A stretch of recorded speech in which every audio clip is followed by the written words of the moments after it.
Hey everyone, my name is Saeed. In this presentation, we are going to talk about authentication and authorization and checking why we call it dirtiest part of any application and yet the most important one. So in this presentation, we started talking about why we call it like that and also checking about the traditional ways of doing authentication and also comparing it with the modern one, going through some core concepts about the authentication and authorization, talking about the scenario. Actually, we are going to present a scenario and checking the ways that how we can do it in a cleaner way, not the dirty one, right? Because as during this presentation, we are going to talk about many stuff, but in this scenario, covering some multiple identity provider and checking how we can do it in a proper way. For sure, after that, we have a demo, and at the end, we're going to have one conclusion. Okay, why it is dirty? Almost based on my experiences, this part of the application for authentication and authorization was always kind of hard to read, check, many stuff there, really hard to maintenance. So one thing is about the complexity. Authentication and authorization itself is complex. So the solution for solving the problem would be complex as well. And it coming with the many edge cases, many conditions. If user is like that, then do this. If role is like that, then go in this way. And when it comes to have multiple identity providers, it become worse, right? And such a this kind of problems like token life cycle or refresh token, how to revoke a token. And when you have these many conditions, almost you forgot about the clean code.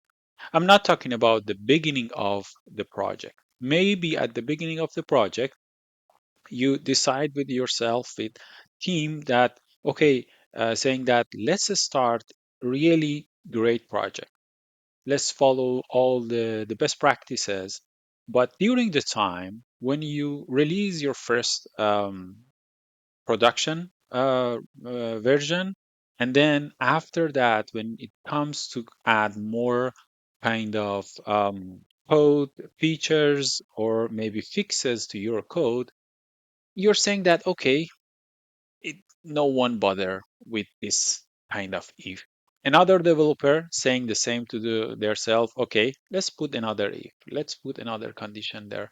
And it becomes very complex, the code in the authentication part.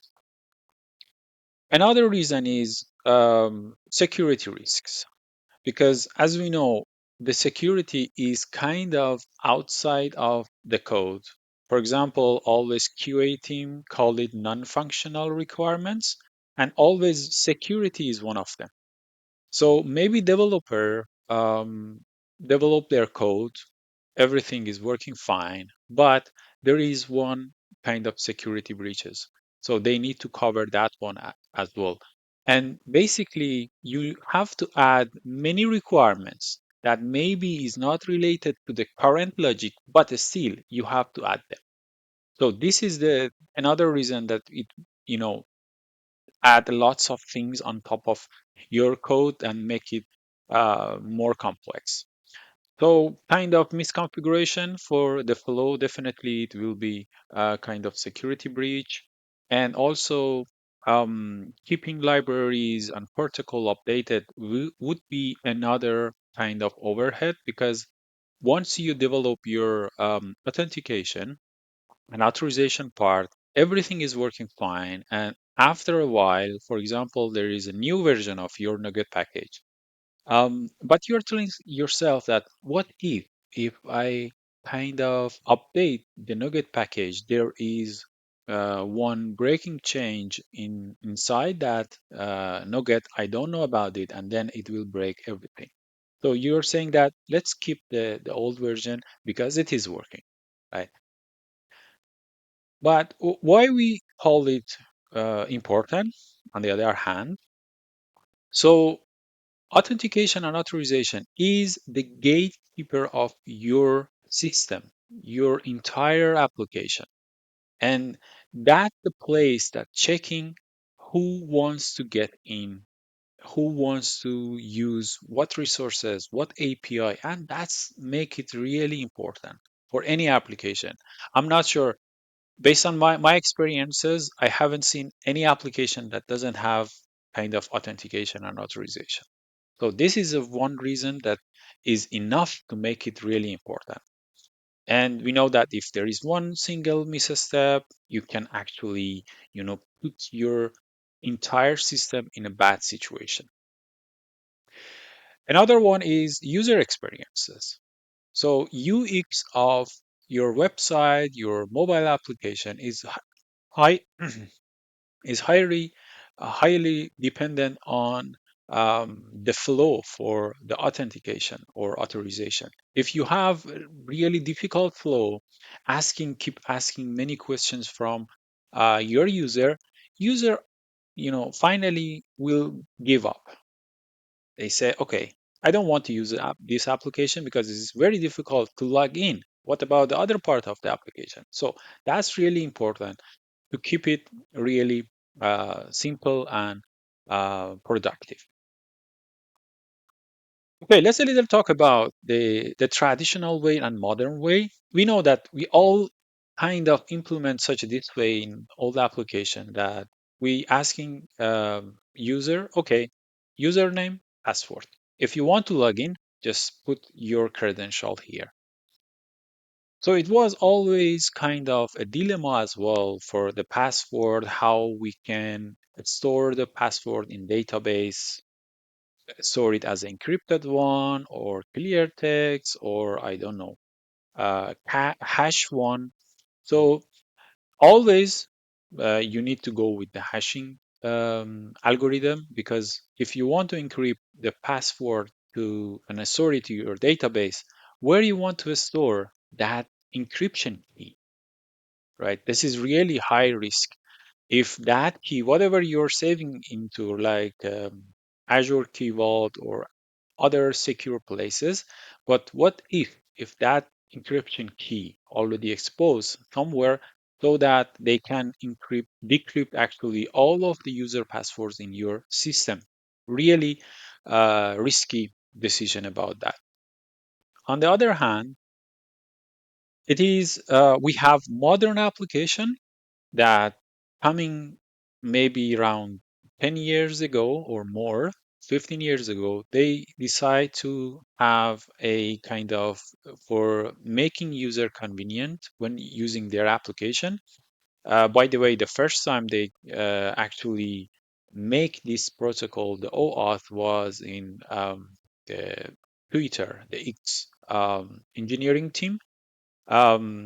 It was really good to know that Twitter created this protocol. But anyway, here for the traditional one, if user doesn't have a register user in your application, they have to go to the register page, filling lots of information, first name, last name, email, all of those information about your logic, which make it really difficult or inconvenient for the users. But here I say, okay, I already have one Microsoft account. I already have one Google account. So let's just continue with my account. And it's really convenient way to work with this kind of applications.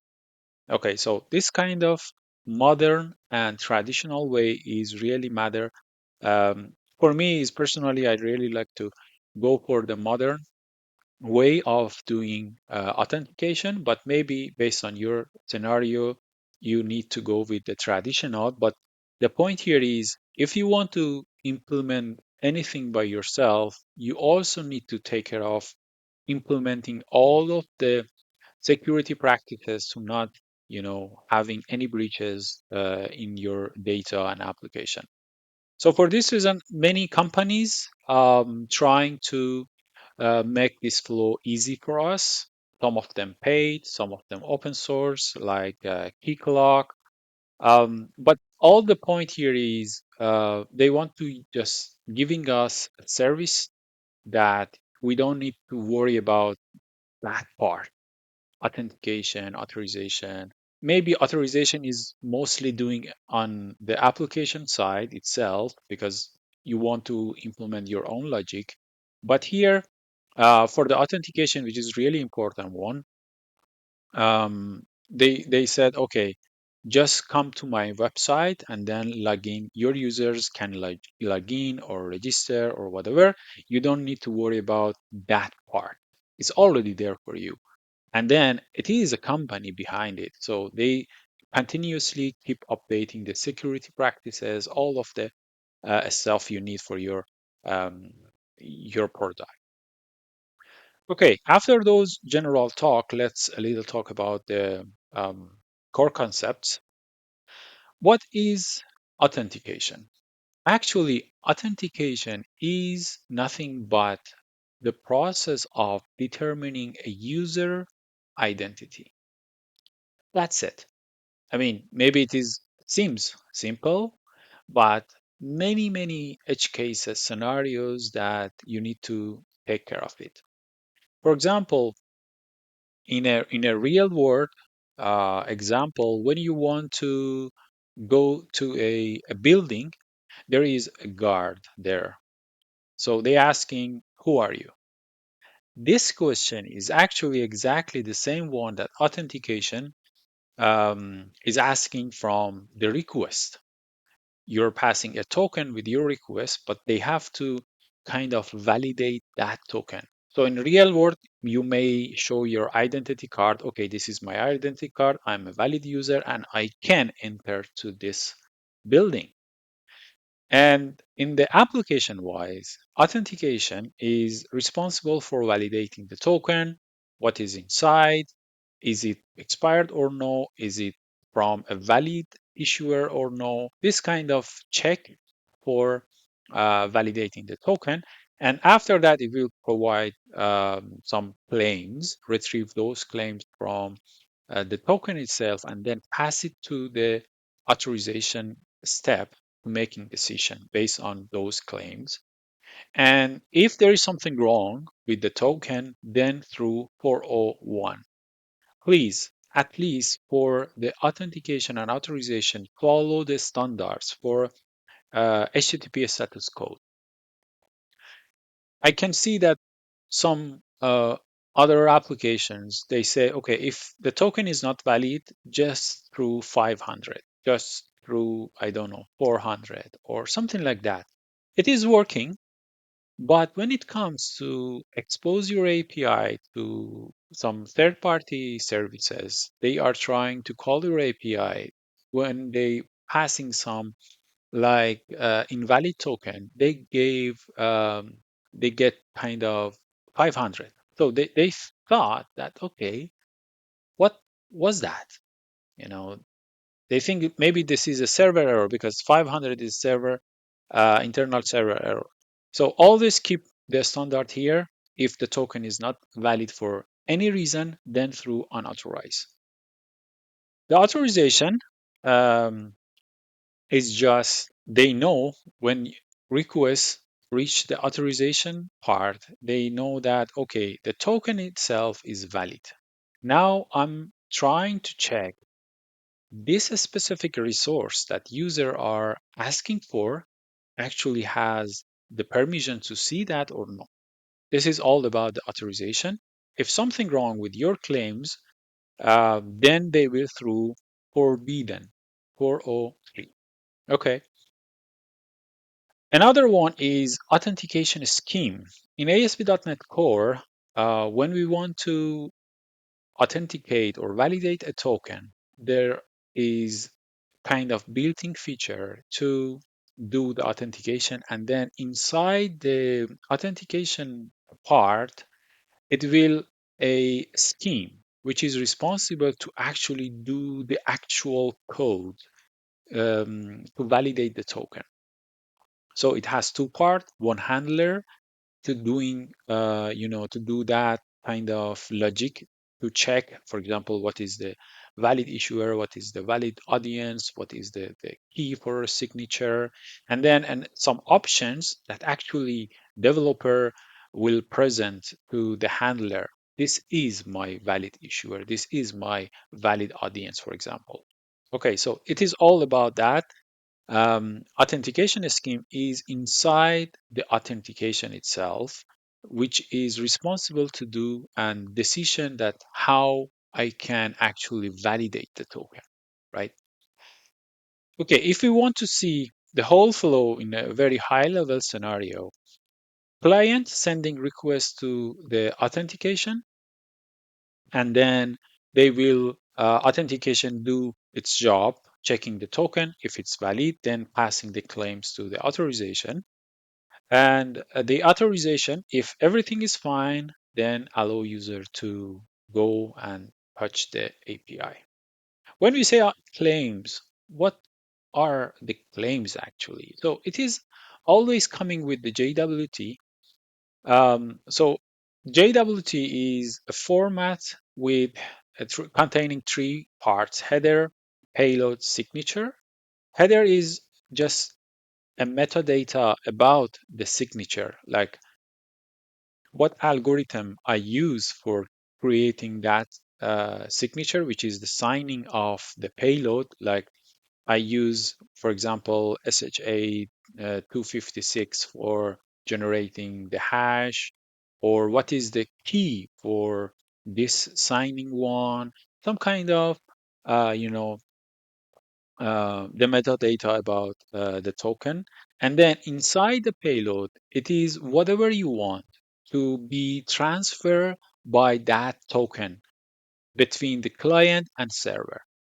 For example, maybe you put the user role, maybe you put, I don't know, a kind of email, expiration, anything depends on your logic, will go into the payload, which comes a claim for the current request. What is the possible way of doing the authorization? It can be based on the role, policy based, claim based, resource based, or any custom way of doing the authorization. You will decide based on your logic, your application, how to do the authorization and how to kind of control users to access specific API resource or no. Personally, I really like role based, which is the classic one. Still, the most I think um, straightaway way to do the authorization. And in this presentation, I also go for the role base. Okay, so here I will present a scenario that we need to solve this actually kind of problem we have here. So we're going to have one client and one backend, which is in .NET and written in .NET, ASP.NET Core. We have some APIs, for example. So in a modern way, client will redirect user to a login page to that identity provider, right? To login because you are using, for example, modern app authentication. So it will go, for example, here we are using Azure B2C to generating JWT tokens. So I will redirect to the Azure B2C pages to log in, and there it will depends on whatever you're enabled to for user, like log in by social media or um, registering their user explicitly. So here this is depends on the Azure B2C, but not in our side. So user will go there, log in successfully and get one token, and then it will pass the token to our backend one. So the first step is authentication. Authentication will depends on the scheme, it will actually generate, it is actually validate the token. If something wrong, it will actually token authentication will check the token with the identity provider, where it will kind of the token, there is one kind of data inside the token. So you're asking from the identity provider, someone is asking me, this is my token from Azure B2C. Do you kind of approve it that is a correct token based on your kind of configuration? So if Azure B2C return false, you will return 401 unauthorized because token is not valid. Otherwise, if everything was fine, it will pass the token and request to the next authorization. Actually, I forgot to mention authentication and authorization in the ASP.NET Core are middlewares. So we know that in ASP.NET Core, the pipeline will kind of set of middlewares that are serving the request. So request will come in step by step, one by one, going through all of the middlewares until they touch the endpoint controller action and then return back, right? So authentication and authorization are also two middlewares in the request. So request will go inside and always passing these middlewares to go to the API. So authentication first is coming to the picture, checking the token. After that, the authorization middleware.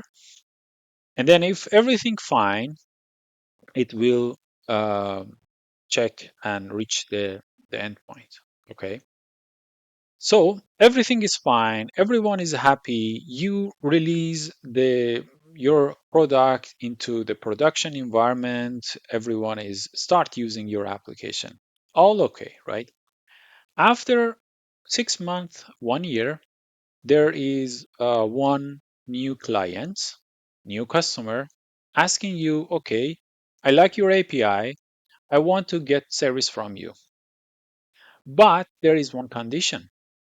You're using already Azure B2C to authenticate your users, but from my organization, I am using, for example, Okta to identify my user. And I don't want to tell my users to go to this, for example, service. You have to create another user in Azure B2C. So can you validate the token generating by the Okta? So as a owner of this application, you definitely will say yes, because customer is always right and you don't want to miss that customer, right? So you say yes, I can handle, so that we have two identity providers, two JWT token coming from two different providers, and then you start checking them. And also after a while, another organization saying that I need a request from backend to backend. So I don't want to use JWT token, but I need some API keys because this is a backend to backend. My backend is you can kind of whitelist my API so that it is a secure connection between the two servers. So I just need API key. So again, you're saying yes, right? So this is the scenario. Our backend are accepting three token from three different sources, and we have to kind of validate the tokens in a good way, right? We try to implement it in a cleaner way for the authentication. Okay, let's do it. So first approach is just you say, okay, I can put a middleware. Forget about those kind of built-in feature from ASP.NET Core. I remove all of them. I put one authentication middleware in, in the pipeline, and then I start validating one by one. the token.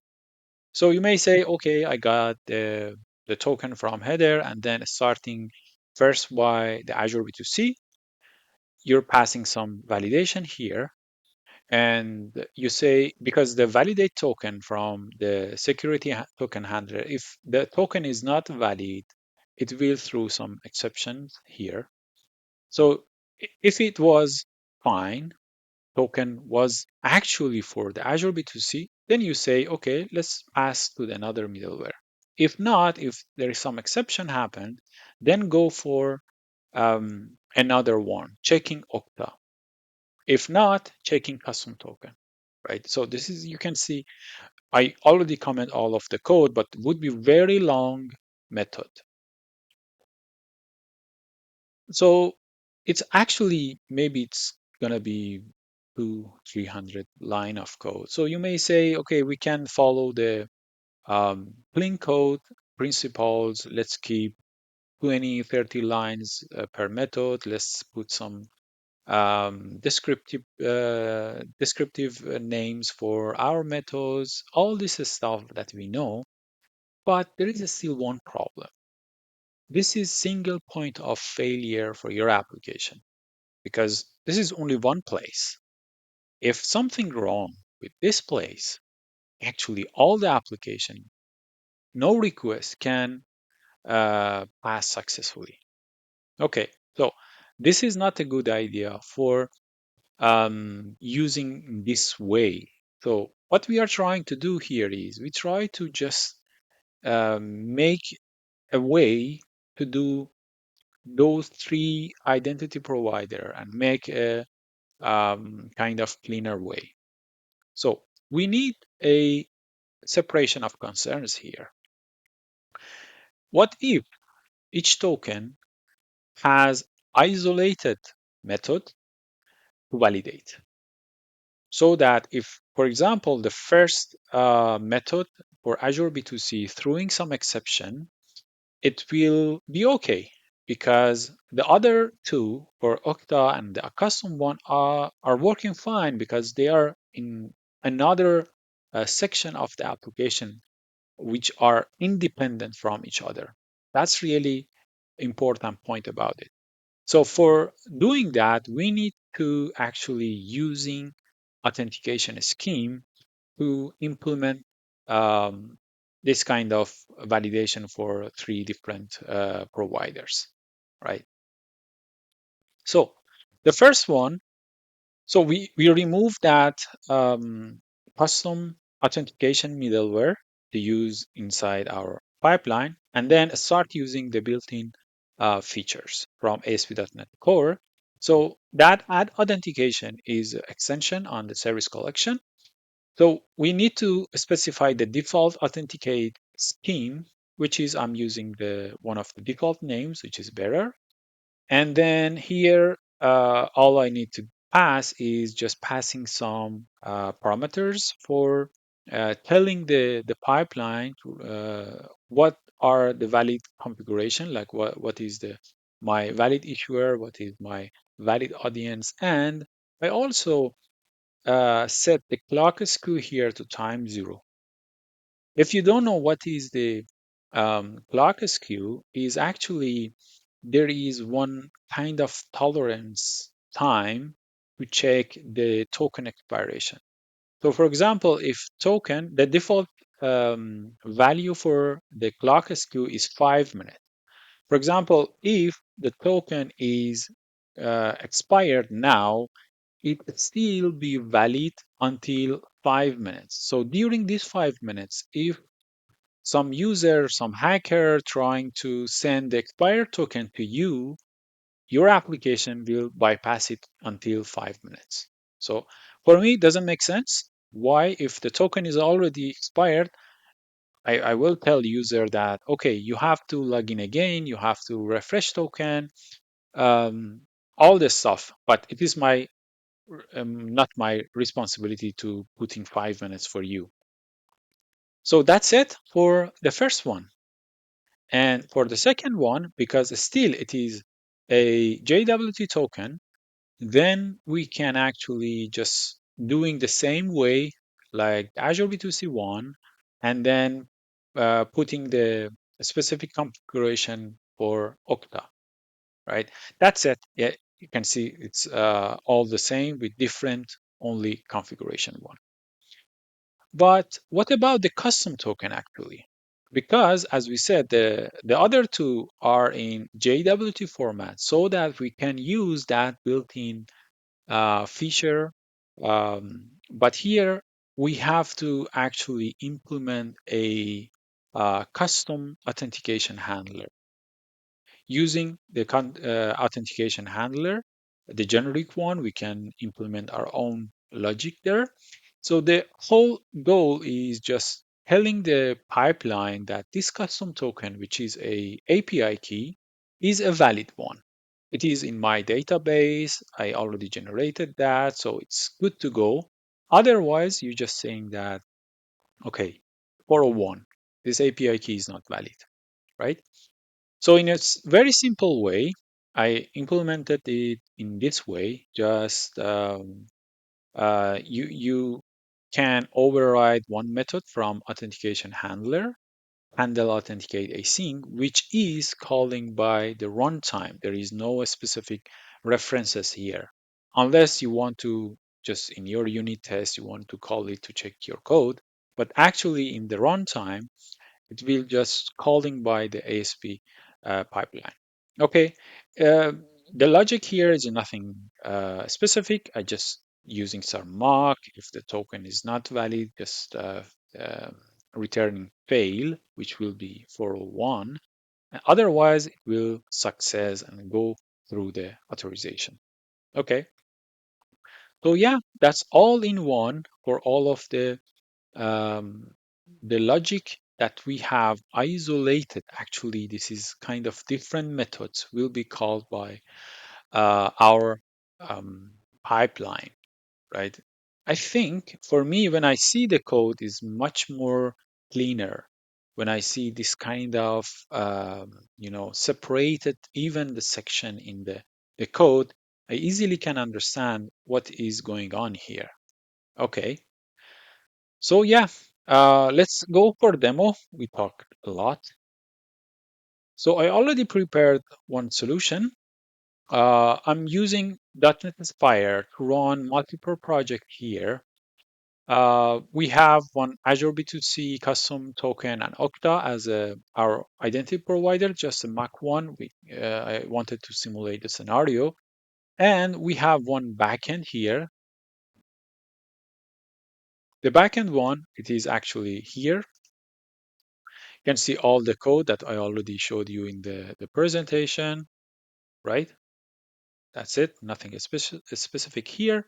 And also I have one controller that has three only APIs. One should um, authorize by the role. I'm using role based, which should be Azure B2C. Another one is Okta. And for the custom one, I just saying if the API key is valid, there is no role for it. Just let request go and use the API. Okay, so let's run the application. Okay, yeah, this is the nice dashboard from the .NET Aspire. I didn't do anything about it. So we have four projects running. One is custom token, Azure B2C, and Okta, right? And then one API service, which is our backend one. So what I'm going to do here is let's open all of these uh, Okta custom token. So we have three API here, and I'm gonna get token one by one to call their APIs. Okay, let's call token for Azure B2C. It will just simply returning one JWT token. If I want to check what is inside, so this is the different part of the JWT token. One is the header, which is here. One type is JWT. Algorithm is hash 256. And then for the payload, actually, we are putting the claims here that we were talking. before. So we have one role that is Azure B2C. In my API, I specified if the token contains the role for Azure B2C, then it's good to go. Okay, so let's call the Azure B2C, putting the authorization, um, and then would be bearer and token. So yeah, it returning 200. All good. Let's go get a token from Okta, copy that, and then call the Okta one. Again, the same way, authorization, bearer, and it returns 401. Let's just quickly check for the custom token. As we said, the custom token is not a JWT, it's just can be anything. Here we are generating some GUID values. Let's go here, call the custom one, authorization, and no need to have bearer, and then just call 401. At first glance, when you see an API that returning 401, it means your token is not valid, right? Because we agreed that this standard is when authentication is not or fail, the backend one should through 401. Okay, but for example, the Okta one, the token we are using here is actually a valid token. If I put it here, we can see the role is Okta, all the stuff here. But why it is returning 401? I know what is the problem. So let's go and fix it. The point here is we specify the default authenticate scheme to this one, which is the better one, right? And then here for the add JWT bearer, the Azure B2C, we didn't specify any name. So by default, it will take the same name as the default authentication so that all the requests will go and checking by these configurations. So actually, the Okta token was validating by the Azure B2C configuration, which is obviously wrong. So that was the reason that is throwing 401, right? So easily we can fix that one. In the authorize, there is kind of authenticate a scheme. Then we need to pass the name, for example, here Okta. Okay. Okay, sorry. The Azure B2C is fine already. We need to put for the Okta one. Okay. So just quickly, let's check it if that works or not. The Okta test, it was 401 before, and now it is returning 200 because we explicitly um, tell the ASP.NET pipeline, if you want to check this API, you have to use this specific scheme, which is related to the Okta. Okay, all good. And also same goes for the token. You have to specify the name of the custom token scheme for validating that one.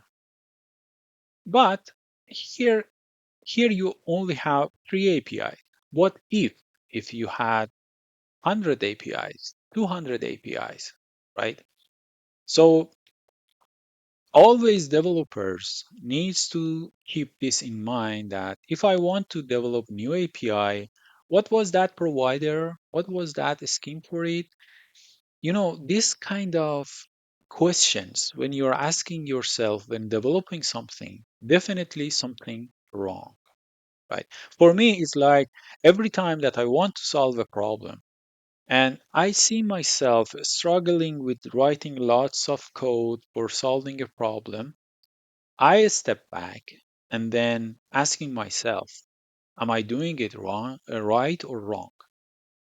That's it. So here, this is the very important thing. to have a maintainable code. If you have lots of dependencies, when you want to add a new feature, it means it is hard to maintain your code.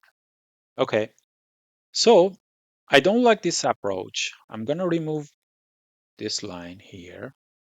And there should be another way to telling the pipeline when the request comes to our middleware, it automatically go for the correct scheme, actually dispatching requests for the different schemes to check by our, you know, authentication scheme, right?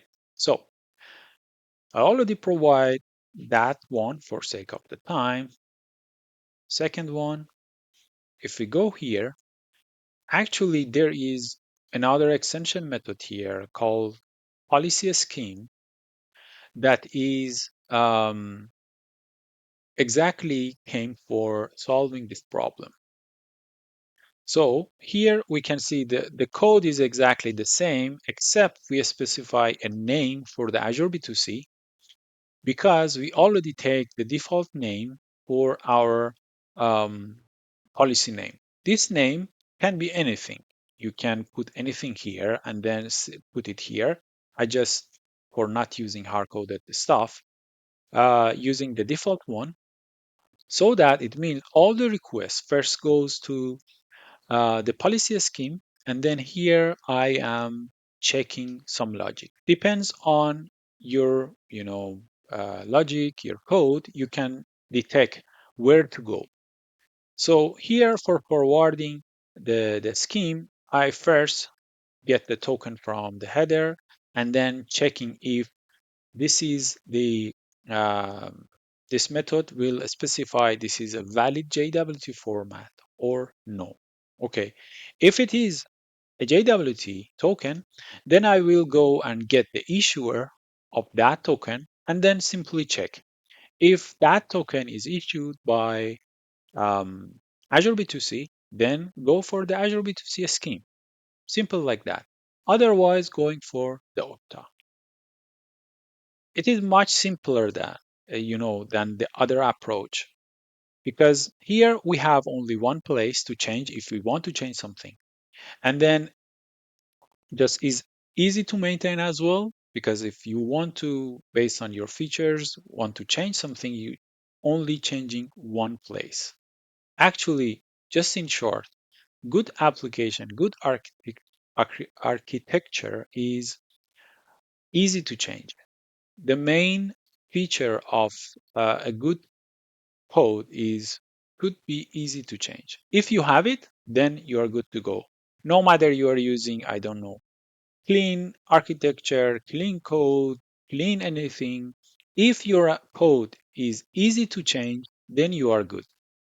Trust me. Okay. So here we have a method to select the scheme, right? And let's check that one again. And by the way, this is the Scholar one. You know that by the .NET 9, we don't use Swagger anymore as a built-in one. So I'm switching to the Scholar. You can see it's a nice one. Not rich as Swagger, but I mean, it will be evolved at the end. So let's call the API with the same token we had before. Same thing happening here. Okta, all good.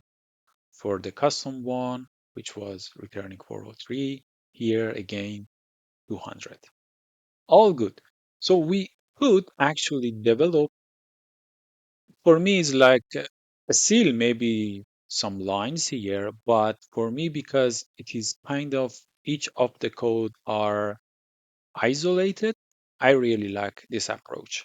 Maybe you have another ways, maybe better than this approach to handling multiple authentication and providers, but I think this way is more maintainable, right? Okay, that was the demo. Let's go back to our presentation. So here is the takeaways. for this presentation. We know that authentication and authorization are gatekeeper of the application. If they fail, all the steps of the application will be broken, right? Please document your flows. I don't like writing comments in the code. And also, I don't like a document for the code. When I see some documents putting some kind of, snippet code there explaining what we are doing here, this is the code. Actually, I can read the code. That's not the problem. The problem usually is I don't know what is different piece of the applications that they are connecting, calling to each other, right? So always documenting flows are really important, and specifically for this part. Authentication and authorization is not just set and forget. Maybe you develop your part here in the flow, and then saying that everything is working, just let it be there, no one can touch it. Okay, but no, in this case, if you want to keep your code, your authentication stuff clean, regularly you need to just check the different parts if there is some improvement implementation, so you're just checking the code and not forget what you did last year, for example. Okay, at the end, authentication and authorization doesn't have to be clean, dirty actually. If you're following the best practices, or better, right practices, they can be clean, maintainable, and secure. So that was it. Thank you for your time for watching this video. Please let me know in the comment if you have different ways of doing this authentication, and put a comment for me. Thank you. Bye.